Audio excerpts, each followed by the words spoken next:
ఆయన కూడా పోరాడుతున్నారు. వైద్యంతో పాటు ఆయన ఆత్మబలంతో పాటు మనోబలంతో పాటు ఆంధ్రప్రదేశ్ రాష్ట్రంలో నిన్న వైసీపీ నేతలు తమ ఇళ్లపై కార్యాలయాలపై దాడి చేశారని టీడీపీ నేతలు సంచలనమైన ఆరోపణలు చేసిన విషయం అందరికీ తెలిసిందే కదా.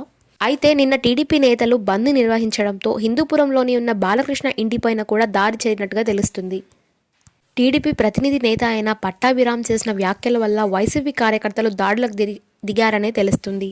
బాలకృష్ణ ఇంటిపైనే కాకుండా హిందూపురంలో ఉన్న టీడీపీ ఆఫీస్ పైన కూడా వైసీపీ నేతలు దాడులకు పాల్పడ్డారు.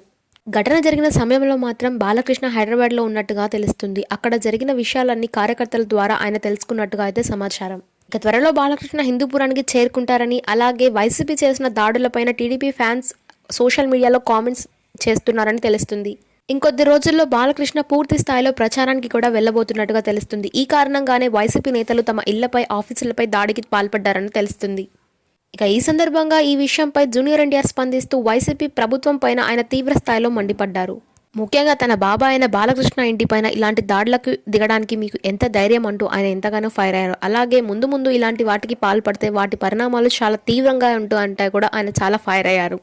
ఇక హిందూపురంలో ఉన్న తన బాబాయ్ ఇంటిపైన ఎవరు దాడి చేశారని, ఎవరు దాడికి పాల్పడ్డారన్న విషయాన్ని అక్కడ ఉన్న టీడీపీ కార్యకర్తల ద్వారా జూనియర్ ఎన్టీఆర్ తెలుసుకున్నట్టుగా అయితే తెలుస్తుంది. ఇక బాలకృష్ణతో పాటు త్వరలోనే జూనియర్ ఎన్టీఆర్ కూడా ఆంధ్రప్రదేశ్కి వెళ్ళినట్టుగా తెలుస్తుంది.